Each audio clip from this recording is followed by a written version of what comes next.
Maksud Alkitab adalah ketika kita menuruti Tuhan, bukan hanya kita yang mendapatkan berkat pada saat itu, tetapi anak-anak kita, bahkan cucu-cucu kita, bahkan orang yang bersama dengan kita, ya, sanak saudara. Jangan sampai ada comfort zone yang dimana kita, ya aman kok, aman. Tapi kita tidak, tadi kayak pendeta Yosef bilang, tidak berpikir kritis. Ya oke, mereka menyembah Tuhan, tapi menyembah berhala juga. Jadi kalau Tuhan gagal, pakai berhala. Jadi tidak pernah benar-benar setia kepada satu. Selalu punya bagian yang lain. Ini yang disebut namanya persundalan rohani.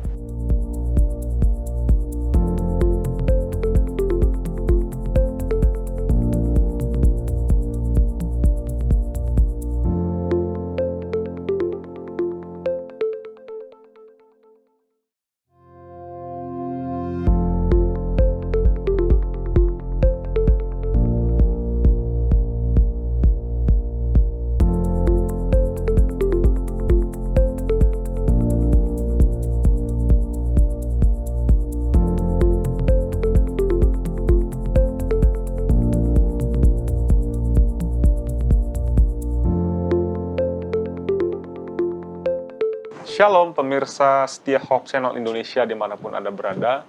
Bertemu lagi dengan kami dalam program acara diskusi Sekolah Sahabat Dewasa. Saya Pendeta Muda Yosef Situmehang akan menemani Anda dalam berdiskusi. Dan juga di studio ini kita kedatangan bintang tamu yang sudah sangat kita kenal. Saudara Norman. Shalom saudara. Shalom pendeta. Apa kabar? Baik, baik, baik. Sangat kita kenal ya, karena sering hadir di studio Hope Channel Indonesia. Pendeta Pakpahan, apa kabar pendeta? Dahsyat, luar biasa. Sehat, luar biasa. Sehat. Oke, judulnya menarik nih. Kitab Ulangan dalam tulisan-tulisan kemudian. Ya tentu tulisan-tulisan setelah zaman Ulangan. Pertanyaannya adalah, apa buku favorit yang baguslah menurut saudara Norman dan juga pendeta Pakpahan selain Alkitab? Tentu kan pasti banyak dong buku yang dibaca selain Alkitab. Kalau anak SD ada IPA, IPS. Ya buku apa? Silakan. Kalau saya pribadi lebih suka buku yang menyangkut sejarah. Buku sejarah ya. Kenapa tuh?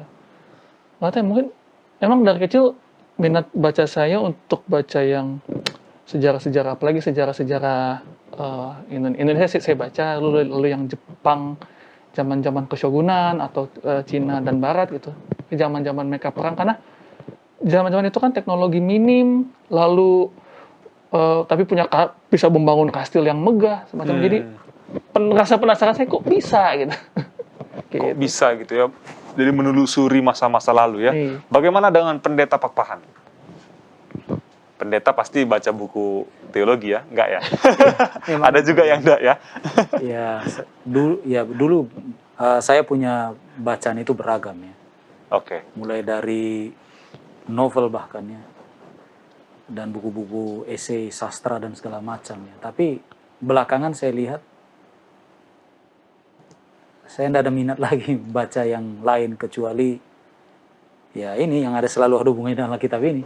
Nah kalau ditanya buku favorit, ada satu buku favorit yang saya suka baca, yaitu sorry bilangnya, tak apa-apa. Bible Commentary itu aja.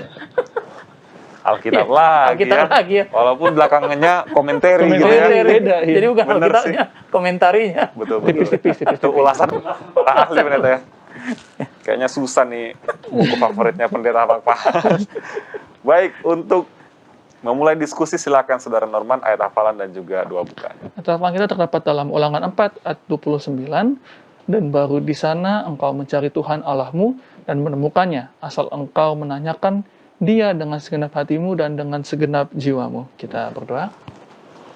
Bapa dalam surga, kami mengucap syukur berterima kasih atas pimpinan hingga pada saat ini. Bapa, kami akan memulai diskusi sekolah sahabat kami, kiranya engkau pimpin dari awal hingga akhir Bapa, begitu juga dengan pendeta Joseph juga pendeta Pakpahan yang hadir di sini. Engkau berikan kepada mereka berkat-berkat-Mu dan kebijaksanaan dari surga agar dapat memimpin diskusi ini dengan baik Bapa. Pimpin kami sepanjang hari ini dalam segala kegiatan kami, ampuni kami akan kesalahan kami, dalam nama Yesus kami berdoa, amin.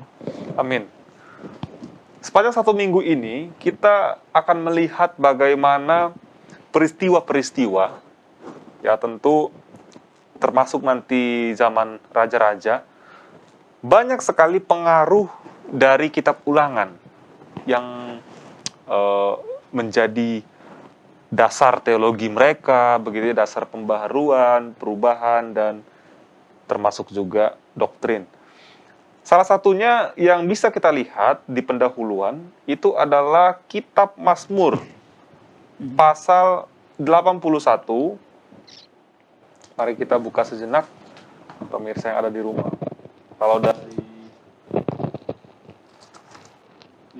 dari gadget ada yang sampai ayat 16 dan juga ada yang sampai ayat 17 ya.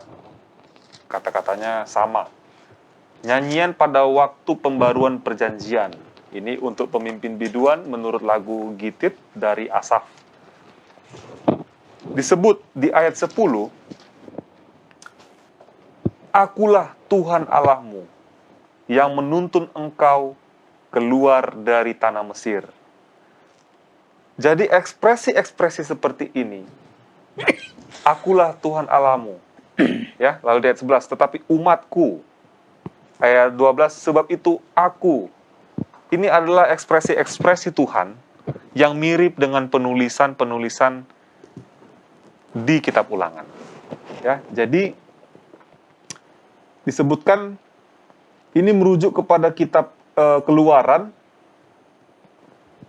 kata yang dikutip oleh penulis dari pembukaan 10 firman Allah, ya. Jadi Mazmur 81 ayat 10 dikutip. Nah, di sepanjang perjanjian lama, bahkan kitab Kejadian disebutkan, kitab Penciptaan, ya, itu juga dikutip di Yeremia 4 ayat 23.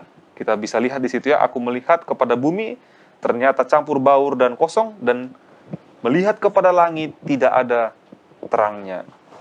Semua berkaitan, semua berkaitan. Nah, saya pelajari di ilmu modern, pendeta, arkeolog modern, mereka menyatakan bahwa Alkitab ini dari kisah Kejadian 1 sampai Kejadian 11 itu mitos. Itu mitos. Oke, tentu pemirsa akan penasaran ya, kok bisa dibilang mitos? Kita akan lanjutkan pembahasannya setelah yang satu ini.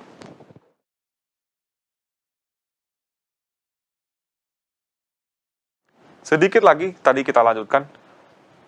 Benar ya pendeta ya, ini kita pelajari juga dari Bible arkeologi. Banyak ahli yang mengatakan Kejadian 1 sampai Kejadian 11 itu mitologi, it's a myth. Karena kisah-kisah yang di luar rasio, di luar nalar. Manusia ngobrol sama Tuhan, lalu ada ilah ya, dewa ngobrol sama manusia, manusia bisa terangkat ke surga, air bah, lalu terbagi bahasa dalam sekejap, dan lain dan sebagainya. Apa alasan kita bisa mempercayai itu sebagai kebenaran?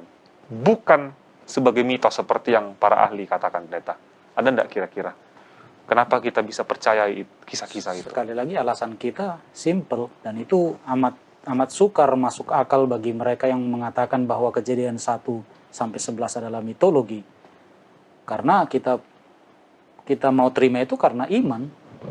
Karena kita tidak bisa, artinya secara artinya humanly speaking ya, dengan rasa kemampuan kita tidak punya cara untuk membuktikan bahwa air bah pernah ada. Kan begitu. Letter dari para sarjana yang kemudian memberitahukan, kok bisa ada mammoth ada di gunung misalnya, dengan di dalam mulutnya ada makanan begitu ya. Jadi kemudian dihubung-hubungkan, dikait-kaitkan dengan, iya, berarti ada sebuah bencana besar yang membuat seperti itu. Termasuk kerang, dan itu di Indonesia ada ya, di Kupang kalau nggak salah ya. Kerang besar seperti ini ada di gunung. Itu gimana ceritanya bisa naik ke sana? Seharusnya kan dia ada di dasar misalnya. Betul. Kira-kira begitu. Jadi secara pembuktian ini kan belakangan. Iya. Tapi sebelum itu ada, nah sudah banyak orang percaya kepada Alkitab. Iman berarti ya, pendeta ya. Baik.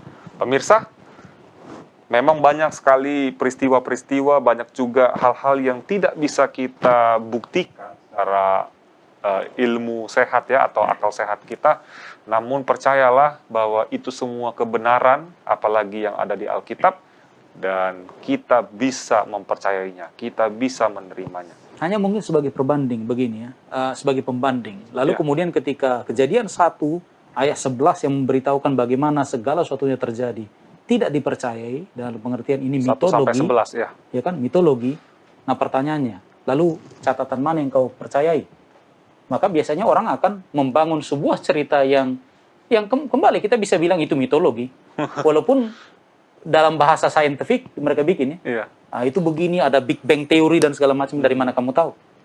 Kamu Bagaimana lihat, membuktikannya begitu bagaimana ya? membuktikannya? Itu di luar sana. Jadi kita membantah mereka dengan pernyataan mereka juga, pendeta Iya. ya. Jadi serba Betul. salah kan? Betul, Ya. betul.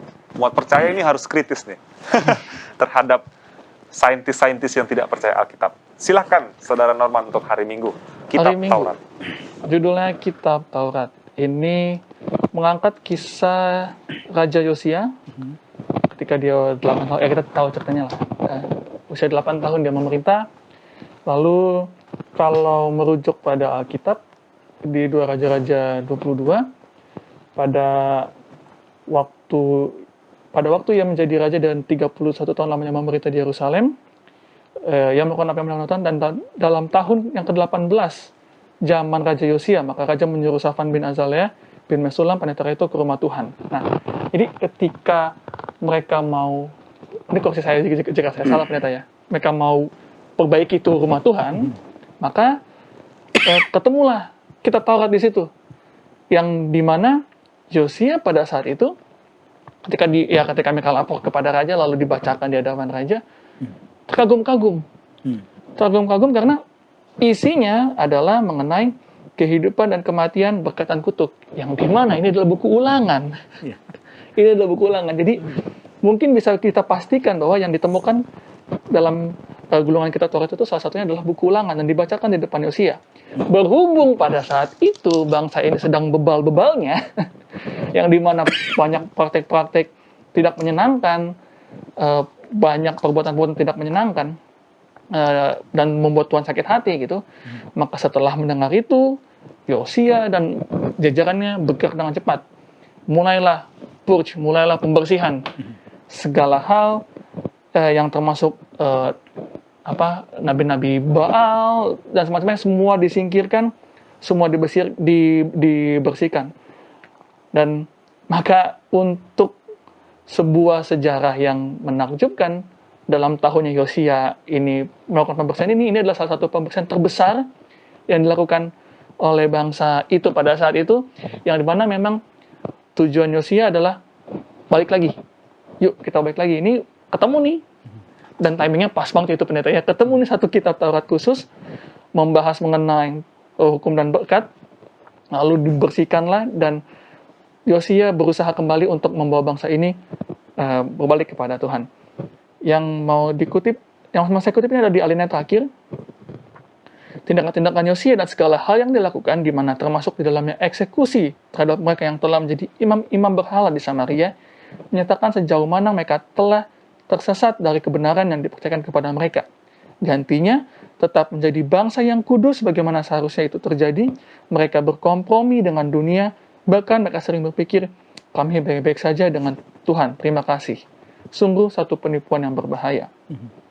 Diingatkan kembali bahwa di momen di mana Yosia menemukan kitab Taurat ini, maka di saat itu juga lah dia coba untuk balikan bangsa ini kepada Allah. Maka apalagi kita seharusnya kan kita sudah tahu kebenaran ini, jangan sampai ada comfort zone yang dimana kita ya aman, tapi kita tidak, tadi kayak pendeta Yosef bilang, tidak berpikir kritis bahwa ya ini it's a time gitu. Oke, ada tambahan dari pendeta Pak Pahan untuk kitab Taurat ini? Ada perbedaan antara kitab Taurat atau ulangan ya, kita bilanglah ulangan. Ulangan ini hilang dengan memang tidak kelihatan. Begitu ya. Hilang dan tidak kelihatan. Nah, karena kenapa bisa tidak dilihat begitu, oleh karena ada beberapa teori ya. Salah satunya teori mengatakan bahwa para imam yang setia memang sengaja menyimpannya. Nah, kalau saya bisa ilustrasikan ini dengan sebuah kisah, Saya tidak tahu apakah kisah ini kisah nyata atau tidak ya, tapi waktu itu adalah katanya seorang pendeta mengunjungi satu rumah, melawat. Oke, boleh diceritakan nanti sebentar pendeta, karena waktunya menandakan kita harus break sejenak. Kita akan kembali setelah yang satu ini.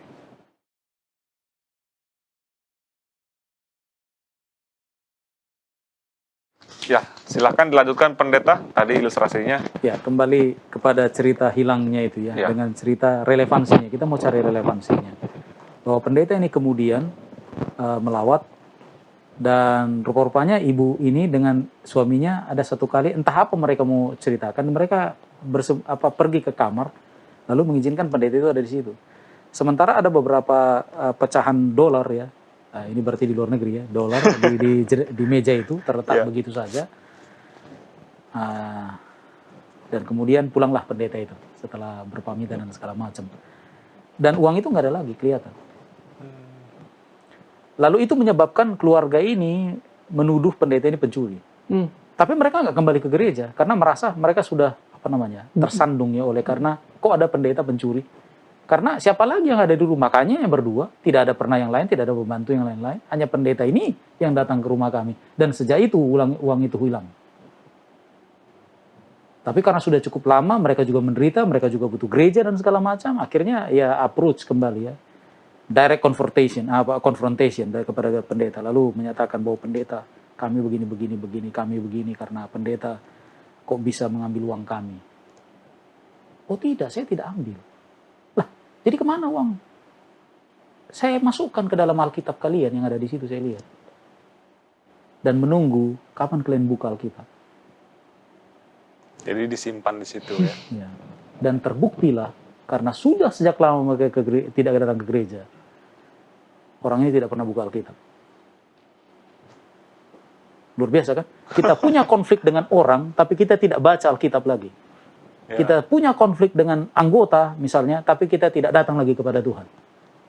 Itu yang terjadi. Tapi Yosia dalam reformasinya, dia temukan itu. Ya itu, jadi kita harus cari harta karun itu. Dan memang sering sekali terjadi sakit hati kepada manusia, Tuhan jadi kambing hitam pendeta ya, melalui agama ya. Saya nggak mau lagi ke gereja lah. Di gereja orang-orang munafik. Ya memang sih di gereja orang-orang munafik, tapi ya mau bagaimana, namanya juga manusia kan semua yang ada di sini. Tentu itu ya, kita jangan seperti itu ya. Kita harus tetap setia sebagaimana yang telah Tuhan inginkan. Baik, hari Senin, langit yang mengatasi segala langit. Kitab Ulangan menyatakan dengan jelas bahwa hukum dan perjanjian adalah pusat, bukan hanya bagi hubungan bangsa Israel dengan Allah, tetapi juga bagi maksud dari bangsa itu, yaitu sebagai umat pilihan. Ya, bagaimana maksud Tuhan? Apa maksud Tuhan orang Israel menjadi umat pilihan? Kita bisa lihat sejenak dalam Ulangan 7 ayat 6. Dikatakan di sini, sebab engkaulah umat yang kudus bagi Tuhan Allahmu, engkaulah yang dipilih oleh Tuhan Allahmu dari segala bangsa di atas muka bumi untuk menjadi umat kesayangannya. Menjadi umat kesayangannya. Ada frasa, tadi di subjudul kita dikatakan, langit yang mengatasi segala langit. Ini unik nih pendeta. Ada berapa langit dalam semesta ini? Ada yang bilang 7, ada yang bilang 3 ya. Kalau Brother Norman kira-kira berapa langit di alam semesta ini? Banyak yang 7 kali lebih mungkin. Misalnya ada galaksi-galaksi lain juga ya.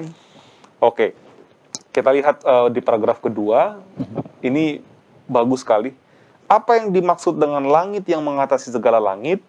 Tidaklah jelas secara absolut, paling tidak berdasarkan konteks langsung dari ayat ini, tetapi Musa sedang menunjuk pada keagungan, kuasa, dan kebesaran Allah. Ya, jadi artinya bukan hanya langit itu sendiri, tetapi langit yang mengatasi segala langit itu miliknya. Nah, ini ekspresi sebetulnya, ya. Langit mengatasi segala langit. Itu terdapat dalam Ulangan 10 ayat 12 sampai 15. Jadi bayangkan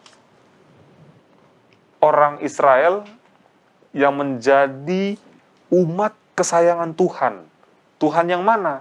Tuhan yang memiliki, bertahta ya di atas segala-galanya, bahkan langit yang mengatasi segala langit.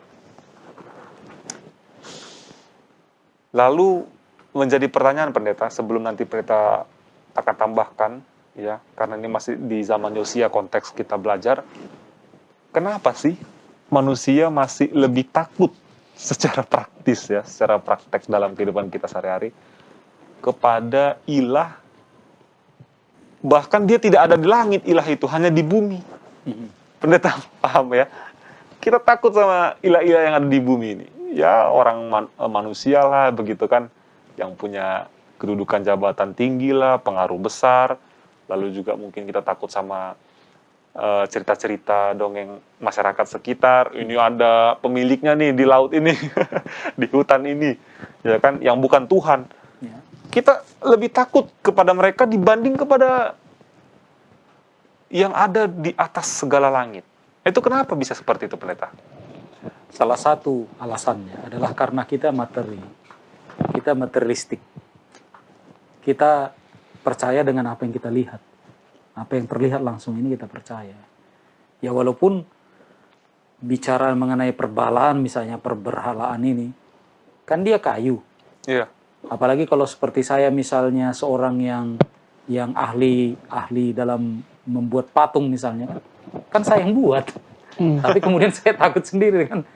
Karena itulah manusia ya. Manusia bisa diperbodoh oleh indrawinya.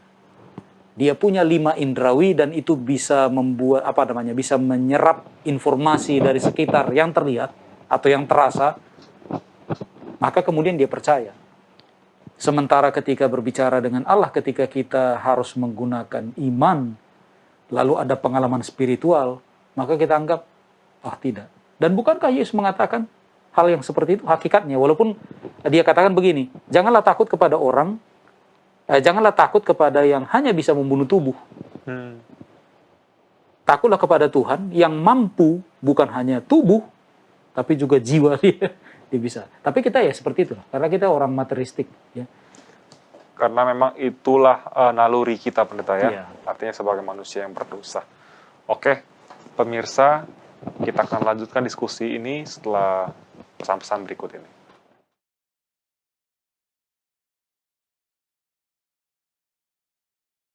Ya, untuk hari Selasa silakan pendeta Papahan. Baik, untuk hari Selasa, tapi sebelum hari Selasa saya tertarik dengan istilah yang disebutkan. Penulis kita ini adalah orang yang luar biasa ya. Dia termasuk prolific theologian dari Advent ya. Clifford Goldstein, dan dia editor dari Sekolah Sabat di General Conference. Memang benar apa yang disebutkan ini, memang kita tidak bisa pahami apa yang dimaksud dengan frasa langit yang mengatasi segala langit dari selagi langit ya. Tapi dalam bahasa aslinya ini begini, ada sistem orang Ibrani dalam membuat superlatif. Mereka tidak bisa bilang seperti ini yang paling tinggi begitu. Biasanya mereka akan bikin double. Misalnya, ya kita biasa dengar begini ya, king of kings. Tapi yang belakangan jadi double ya, jadi plural. Nah sama seperti ini juga. Buku Kidung Agung itu kan sebenarnya adalah the best song kan begitu. Tapi sebenarnya dalam Ibrani itu sebenarnya disebutkan lagunya lagu gitu ya. Jadi berarti lagu yang paling baik gitu ya. Nah itu juga dalam hal ini. Jadi Allah itu mengatasi bahkan langit yang paling tinggi pun diatasi. Itu punya dia. Nah sekarang kita masuk kepada hari Selasa ini. Nah ini kitab Ulangan ada juga di kitab Yeremia ya. Tapi sebelum ke sana kita mainkan dulu semacam relevansinya dengan ada seorang agnostik yang akhirnya percaya kepada Allah Bapa dan Putranya. Nah bedakan apa ini agnostik, apa ini ateis ya. Kalau agnostik ini kan ginosko ya, jadi tidak tahu, dia tidak tahu, ignoran, dia tidak tahu. Sementara ateis dia katakan dia tidak ada Allah. Jadi agak beda ya. Dari teisnya ya. Ateis ini lebih keras dia, agnostik ini lebih lembut ya.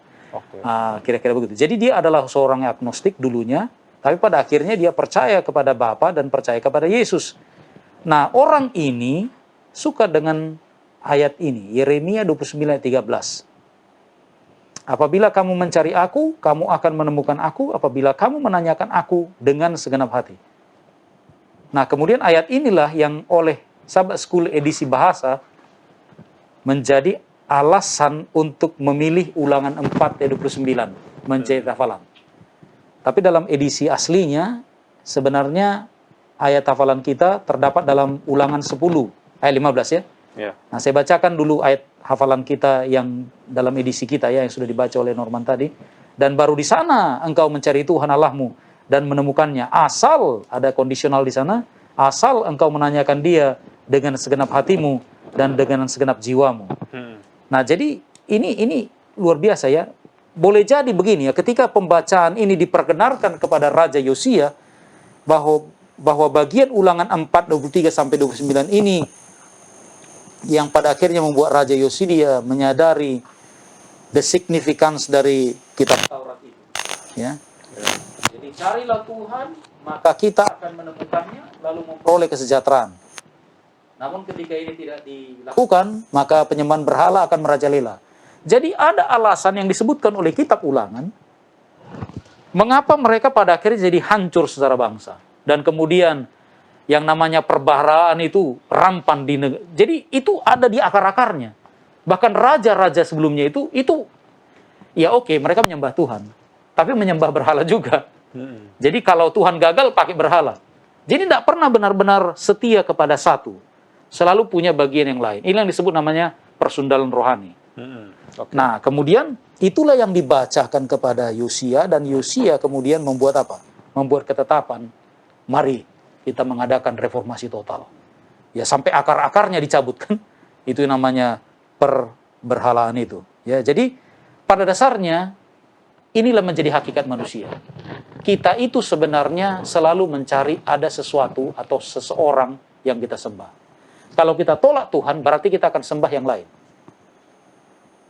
Saya katakan saya ateis, oke, ateis, berarti tidak Tuhan ya. Tapi pada dasarnya engkau sedang menyembah sesuatu. Tetap saja. Jadi mau apapun katanya, tetap saja manusia itu mempunyai apa yang disebut namanya dengan longing ya. Maslow piramida ini tidak menyebut itu. Sesuatu yang berpaut ya, ya. ya. Jadi tidak disebutkan kebutuhan akan apa yang disembah ya. Tapi pada dasarnya ada kebutuhan kita. Tanpa sadar ya, kita butuh mempercayai sesuatu. Dan itu adalah ketuhanan. Nah, sekarang pilih saja. Mau pilih yang nggak benar, atau mau pilih Allah yang hidup. Pada akhirnya dia akan mempertanyakan asal-usulnya kan, Pendeta? Iya. Dan asal-usul itu akan berbicara tentang sejarah. Iya.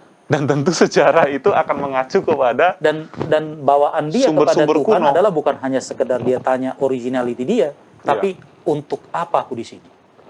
Betul. Nah, kalau sudah masuk ke sana, udah berarti sudah masuk kepada mau cari siapakah yang telah membuat aku, untuk apa aku di sini, kan begitu? Iya, betul.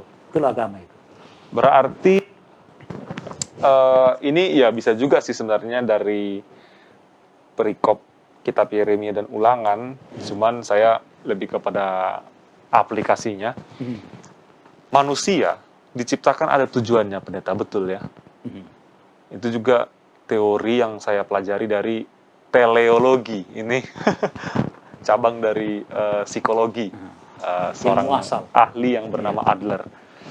Dia katakan bahwa semua peristiwa itu memiliki tujuan, bahkan tanpa kita sadari.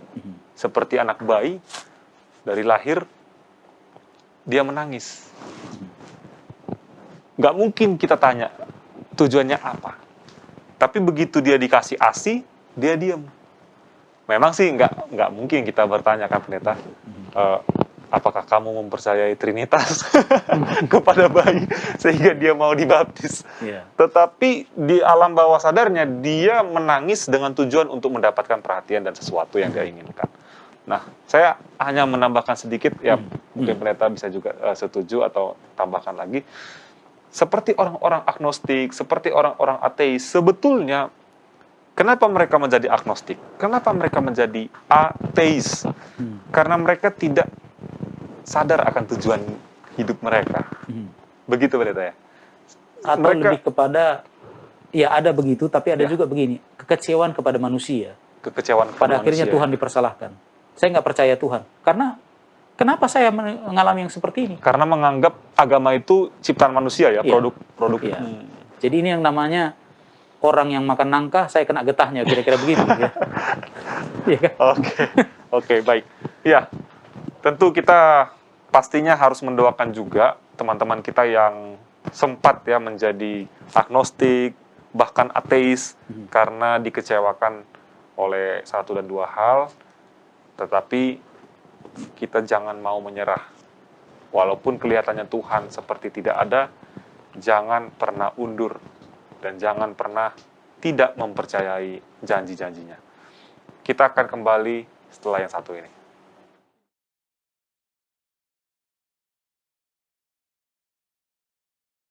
Baik, kita lanjutkan. Silahkan, Saudara Norman. Hari Rabu, judulnya, apa yang Tuhan tuntut? Ini, kalau saya suka mengibaratkan ini kayak, orang di rumah gitu. Atau kayak saya dan ibu saya gitu kan. Waktu masih SMP waktu itu. Saya, ibu saya, dan adik saya satu. Jadi, kita dapat ultimatum, kalau kalian mau main PS, belajar dulu yang benar, main PS hanya boleh hari Minggu. Jadi jalankan kewajibanmu, baru tuntut hakmu untuk bermain. Dan itu memang kita lakukan, walaupun memang hari Minggu suka offside gitu ya mainnya. Kadang suka nyolong-nyolong, ini pengakuan dosa. Suka nyolong-nyolong juga tiap hari biasa. Sudah diampuni dosanya. Suka nyolong-nyolong. Tapi maksudnya poinnya adalah kalau mau sesuatu, maka jalankan kewajibannya. Dan orang yang membuat perjanjian tersebut berhak menuntut bahwa ya kalau you mau dapat A, ya ini dulu dong, berbuat dulu dong. Nah, seperti itu kalau konsep kita. Nah, tapi berbeda dengan bangsa ini. Bangsa Israel emang kebebalannya sudah tidak bisa diungkapkan lagi seberapa besarnya. Dan ini sampai di salah satu momen yang dimana tuh Tuhan kayaknya mau udah gemas gitu, udah kesel, dan diungkapkan di buku Mika, lebih tepatnya Mika 6, di mana Tuhan menuntut gitu kan. Bangsa Israel, kamu bangsa yang sudah saya tuntun keluar dari Mesir, dikasih makan istilahnya, dikasih minum, dikasih pakaian, dituntun dengan baik, tapi kenapa untuk menyembah saya itu agak susah gitu loh. Kalau kita baca Mika 6 ayat 8, lebih menyakitkan lagi ini sebenarnya. Hai manusia, telah diberitahukan kepadamu apa yang baik, dan apakah yang dituntut Tuhan daripadamu selain berlaku adil, mencintai kesetiaan, dan hidupmu dengan rendah hati di hadapan Allahmu. Jadi dari banyak janji Tuhan yang Tuhan berikan kepada bangsa, kepada kita juga, dan banyak sekali janji yang sudah digenapi, Tuhan cuma meminta untuk kita hidup dengan adil, hidup dengan sesuai ketentuan Tuhan. Udah, that's it. Gak ada Tuhan minta yang lain. Tidak pernah Tuhan meminta tumbalkan anak, tidak pernah Tuhan meminta tinggalkan tumbalkan perempuan dan sebagainya. Gak pernah. Tuhan cuma minta, kamu sudah dibebaskan, saya penuhi janji saya, ya udah kamu turutin aja apa yang saya minta. Cuman memang godaan untuk menyimpang itu luar biasa besar gitu kan. Sampai memang di mana di Mika ini kembali diingatkan. Nah, ada di alinea terakhir yang mau saya garis bawahi, bangsa Israel seharusnya menjadi satu terang kepada dunia, di mana sehubungan dengan hal ini bangsa-bangsa di sekitar akan berkata dengan hal ini bangsa-bangsa di sekitar akan berkata dengan penuh keheranan, memang bangsa yang besar ini adalah umat yang bijaksana dan berakal budi. Ulangan 4 ayat 6. Jadi mereka harus bertindak dengan kebijaksanaan dan akal budi yang termasuk di dalamnya bagaimana memperlakukan orang dengan adil dan perkemurahan. Lagi-lagi, ini bukan hanya dari Mika aja memang dituntut, tapi dari sebelumnya, dari zaman Musa pun, Tuhan juga sudah melakukan hal yang sama di buku Ulangan. Tuhan menuntut hal yang sama. Dan hal yang sama dari zamannya Musa di buku Ulangan ke Mika, sampai ke kita pun ini masih berlaku. Kalau saya mau coba, ini kayak lirik lagu gitu, lirik lagu sebuah, bukan sebuah tapi seorang penyanyi. Jangan cintai aku apa adanya, tuntutlah sesuatu biar kita jalan ke depan. Tuhan menuntut kita Saya kenal untuk, itu penyanyi. iya betul, saya maksud itu juga kenal penyanyinya. Tuhan menuntut kita untuk bukan untuk kebaikan Tuhan, tapi memang untuk kebaikan kita gitu loh. Menurut Tuhan sudah diselamatkan nih, maka menurutlah Tuhan demi kebaikan kita sendiri. Nah, Tetapi ada yang mengatakan begini, pendeta. Ini agak iseng sih. Ya cintain gue apa adanya dong, gitu kan. Kalau cewek-cewek nih ngomong ke kita cowok kan, banyak nuntutnya. Sementara Tuhan nuntut juga nih, gimana dong pendeta? Berarti Tuhan nggak mencintai kita apa adanya, atau bagaimana? tapi ada klarifikasi yang dibuat oleh Tuhan. Ya, Bahwa saya ini bukan Tuhan yang haus akan suap. Saya bukan orang yang, artinya bukan Tuhan yang terima persembahan ribuan apa segala macam dah ya. Itu sebabnya pekan depan, luar biasa ya, pekan depan kita akan belajar mengenai Tuhan yang tak pandang bulu, kan begitu? Ya, Tak pandang muka. Tapi ingat, ada bagian lainnya disebut, apakah aku juga Allah Tuhan? Jadi aku bukan Tuhan juga yang menerima suap, enggak. Saya nggak haus dengan persembahan. Tapi bagiku kau harus hidup yang Norman tadi bilang, hidup secara setia, adil, dan berulas kasih. Jadi yang dituntut Tuhan itu bukan materinya, pendeta ya, tetapi lebih kepada sifat kita. Oke, sifat kita. Dan itu untuk keuntungan kita, supaya baik tempat tinggal kita. Kan begini, kalau saya hidup sejahtera di sini, tapi di sekitar saya nggak sejahtera, kan pada akhirnya ada kemalingan, kan begitu? Betul, betul.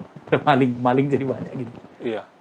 Jadi usahakan juga keadilan, agar kiranya kita bisa nyaman dalam hidup ini. Setidak-tidaknya mengupayakan agar dosa ini jangan terlalu gimana begitu ya, luasa begitu. Oke. Baiklah. Kalau begitu, berarti nggak salah dong ya menuntut pasangan kita untuk lebih baik dalam sikap ya. Karena relationship itu dibangun atas hubungan yang baik ya satu dengan yang lain. Harus Betul. imbang dong. Harus imbang, betul ya. Dan seperti yang Tuhan katakan, Dia bukan Allah yang materialistis, ya, nggak matre ya. Lalu berarti kita dong yang sering mensalah tafsirkan, sehingga ada yang mengatakan ya dia perpuluhannya besar gitu ya, persembahannya. Sebetulnya itu nggak boleh dinyatakan berarti, pendeta, kalau dari pelajaran sekolah sahabat kita. Mau dia berikan besar atau kecil apa segala macam, pada dasarnya dia memberikan, kan begitu. Iya. Tidak kemudian mengangkat ranking dia di atas, nggak bisa begitu ya. Oke. Kamu berikan besar karena mungkin dapat besar. Yang sana berikan kecil ya karena itu sudah besar bagi dia. Iya. Ya karena itu kemampuan dia. Kita kan? yang mengukur besar kecilnya berdasarkan kuantitas ya. Sementara Tapi bukan Tuhan emang besar bagi dia itu. Iya, betul. Betul. Dia lihat hatinya kan, bukan lihat ya uangnya, bukan. Oke. Lihat hatinya. Siap. Luar biasa, pendeta. Itu tambahan sekaligus nasihat bagi kita semua umat-umat Tuhan. Kita akan lanjutkan diskusi kita setelah yang satu ini.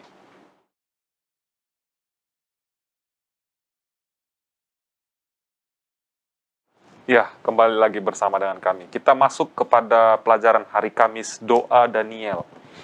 Di sini kita bisa melihat salah satu doa yang paling terkenal di seluruh perjanjian lama, ya. Itu adalah doa Daniel yang bisa kita perhatikan di pasal 9.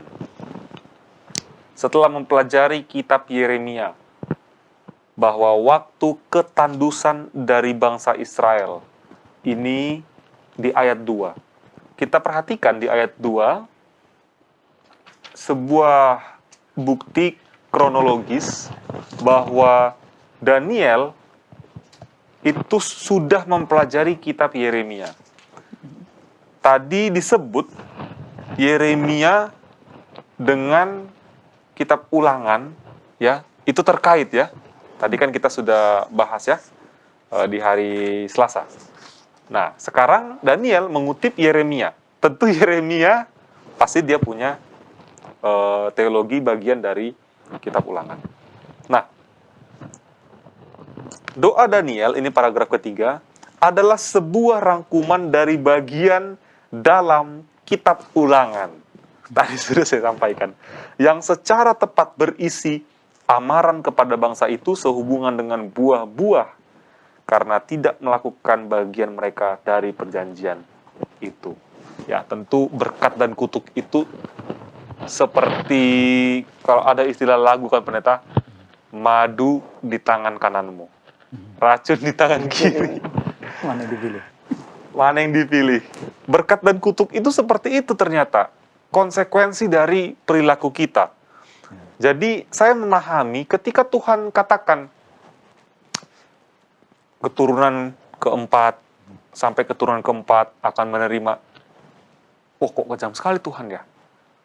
Saya baru memahaminya pendeta setelah saya lihat hasil pekerjaan orang tua saya di kantor.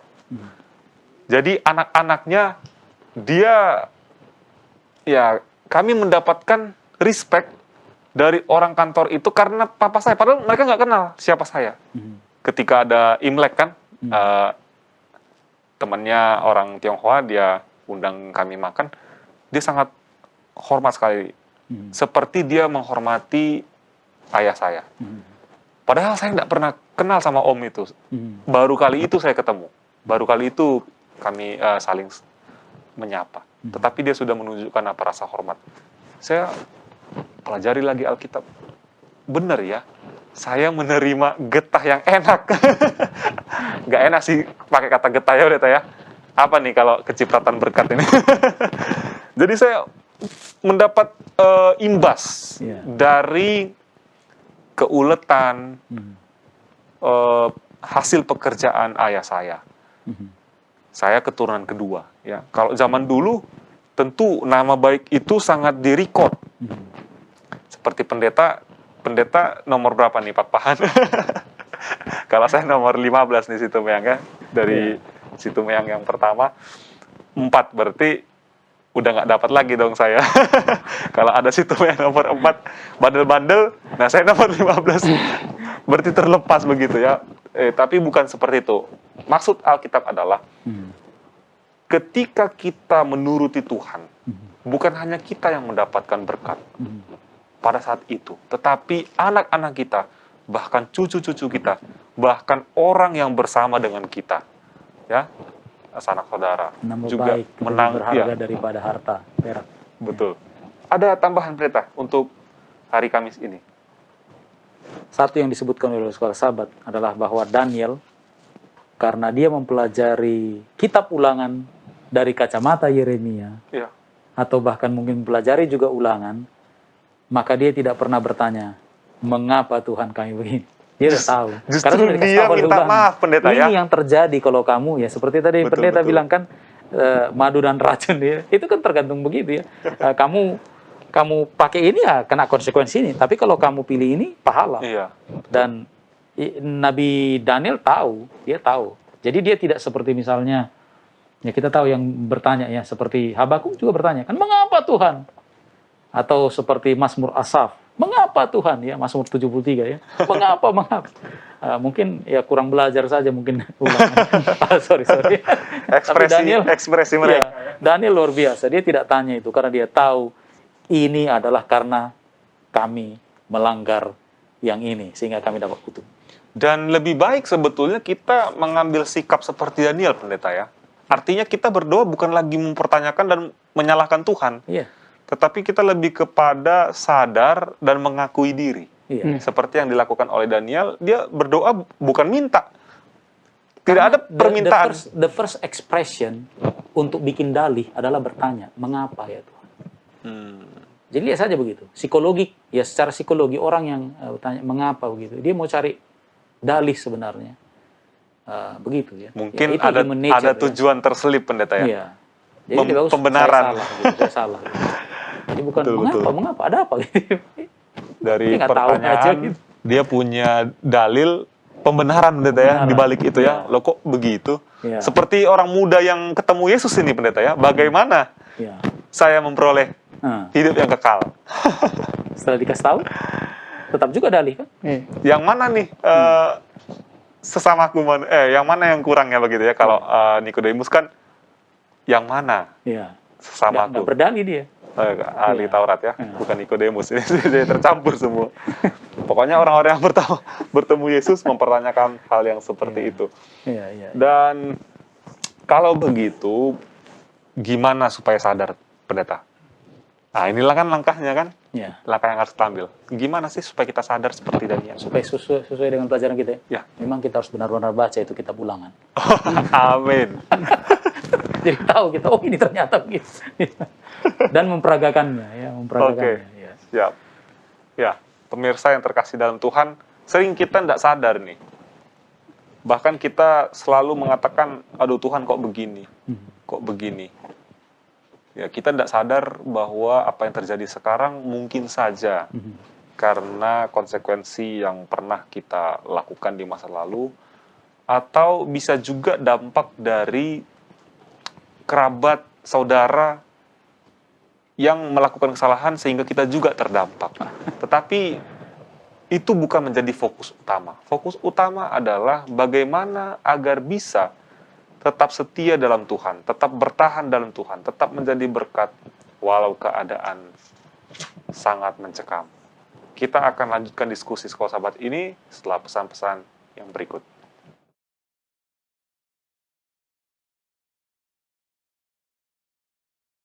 Ya, kita lanjutkan hari Jumat. Silakan Pendeta Pakpahan. Situasi yang digambarkan dalam kitab Ulangan ini kan kitab Ulangan kan adalah pernyataan Musa dalam mempersiapkan bangsa itu atau generasi itu untuk masuk ke tanah perjanjian. Yeah. Dan dia sudah bisa lukiskan, gambarkan bagaimana mereka akan hidup di tanah itu. Ya, jadi begini, ketika terjadi misalnya kesetiaan, maka ini akan menjadi konsekuensi, ini akan menjadi pahalamu. Tetapi jika engkau tidak setia, itulah muncul kutuk sebagai konsekuensi atau ganjaran terhadap ketidaksetiaan atau pemberontakan. Nah, luar biasanya di zaman kita seperti sekarang ini kan, di mana bukan teokrasi ya yang terjadi, tapi ya kita hidup di negara yang ya kita bebas ya, mau agama apa aja silahkan kan begitu. Tapi di Jewish economy waktu itu sangat kelihatan. Pelanggaran itu bisa membuat orang itu hilang harta loh. Bahkan hilang nyawa. Ya. Kalau kita sekarang kan tidak gitu. Misalnya kita nggak mau bertuhan gitu. Hilang nyawa nggak? Tidak. Ya nggak juga kan gitu ya. Nggak langsung. Nggak langsung kan. Nah, tapi ada konsekuensi rohani yang kita dapatkan. Nah sekarang untuk further thought kita diajak untuk memahami pekabaran dari 3 nabi bagi bangsa Israel. Ya. Ini orang Israel ya. Abadnya abad ke-8 sebelum Masehi. Tapi ini tidak kronologi. Yang pertama disebutkan Mika, ya Mika 6 ayat 1-8, dan ini sejaman dengan Yesaya. Oleh melihat nama-nama raja yang disebutkannya, ya Yotam, Ahaz, Hizkia. Di sana kita lihat bahwa Nabi menciptakan semacam ruang pengadilan fiktif ya, imajinasi gitu ya. Bagaimana Allah sendiri panggil umatnya, lalu untuk berperkara dengan dia. Oke, sekarang kita hitung-hitungan. Siapa sih yang salah, siapa sih yang tidak setia. Bayangkan Allah kita itu. Allah yang luar biasa turun untuk mau berperkara dengan kita. Ya. Lalu dia ingatkan dengan sejarah, salah satunya sejarah yang terus-terus diulangi, yaitu aku yang bawa engkau dari mana? Dari perempuan Mesir. Lalu satu event yang sangat khusus dia sebutkan, yaitu ada seorang di situ yang jago sekali ngomong. Kalau dia ngomong pasti terjadi. Yaitu si Bileam, nabi palsu ya. Tadinya udah benar nih nabi palsu. Jadi kalau dia ngomong pasti terjadi gitu. Tapi bagaimana Tuhan tunjukkan mujizat itu bukan saja kepada Balak sebenarnya, Raja Moab, tapi juga kepada orang Israel. Bagaimana di twist. Dia mau katakan A, keluar B. Dia mau katakan K, kutuk, dia menyatakan B, berkat. Ya. Nah, itu yang bagian untuk Mika. Nah, untuk kemudian nabi yang lain yaitu Amos. Kali ini diambil dari pasal 5 ayat 24. Nah, ini terjadi 25 tahun sebelum kehancuran Israel ya.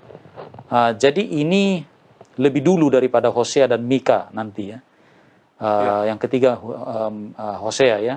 Di sini pekabarannya adalah mengharapkan agar keadilan dan kebenaran melimpah di negeri Israel ya. Lalu kemudian yang ketiga ini Hosea pada pasal yang ke-6 ayat 6. Ini adalah nabi yang melayani dari zaman Yotam sampai setidaknya zaman Hizkia ya. Di sini dia memberikan pekabaran pada ayat yang ke-6, pasal yang ke-6, Allah lebih menyukai kindness, kebaikan, dan pengenalan akan Allah ketimbang kurban dan korban bakaran. Ya, jadi ketika semuanya dikaitkan, kepada zaman pemerintahan Yosia, tokoh raja yang kita pelajari pekan ini, Raja Yehuda, yang umur 8 tahun, memerintah sebagai raja, lalu kemudian pada pemerintahan ke-18, berarti dia umur sekitar 26 ya, 26 tahun, 26. dia temukan itu Taurat, lalu bikin reformasi, umur 26 loh. Norman umur berapa? Umur sekarang, ya sama 26. Ya, seperti kamu dan dia. Jadi kalau kita sudah termasuk bisa lagi. Jadi zaman dia, bayangkan raja seperti dia, seperti Norman, memerintah agar semua perbarahan itu dibuang ya. Jadi begitu ya. Tapi apa rahasianya? Nah ini begini ya, ini peristiwa besar dari seorang raja yang berumur 26 tahun. Ini prestasi luar biasa.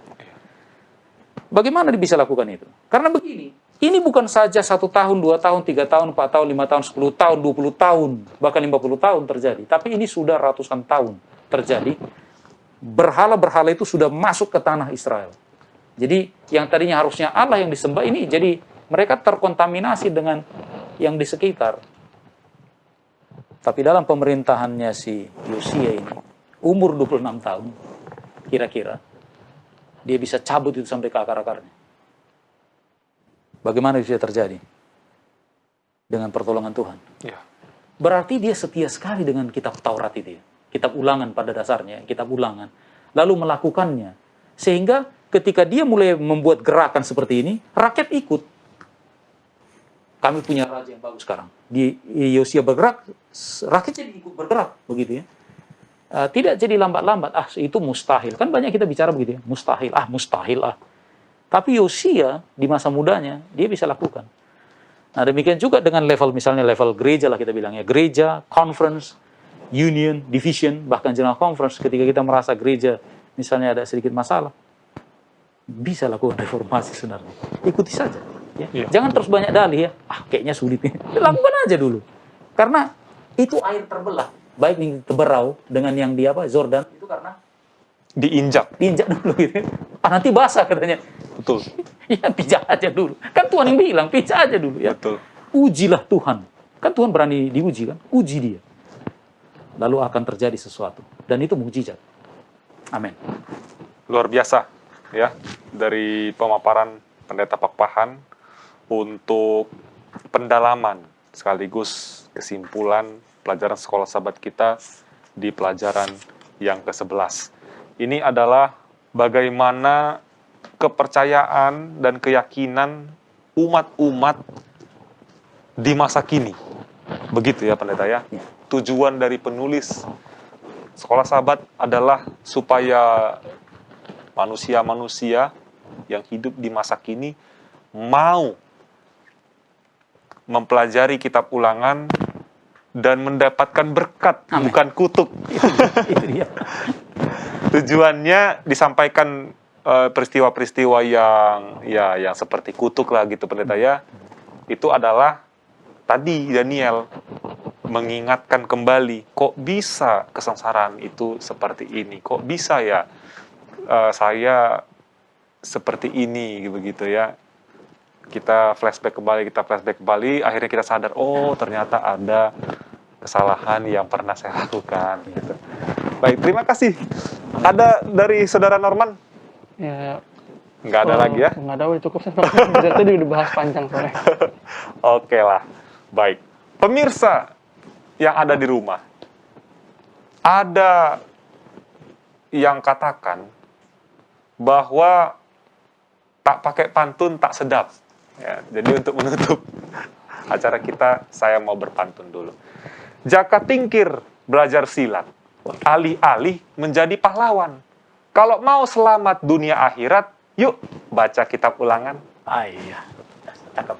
Jangan lupakan program-program Hope Channel yang lain, selalu saksikan tayangan-tayangan dari Hope Channel Indonesia, dan semoga itu semua membawa kita lebih dekat kepada Tuhan. Shalom, Tuhan Yesus memberkati.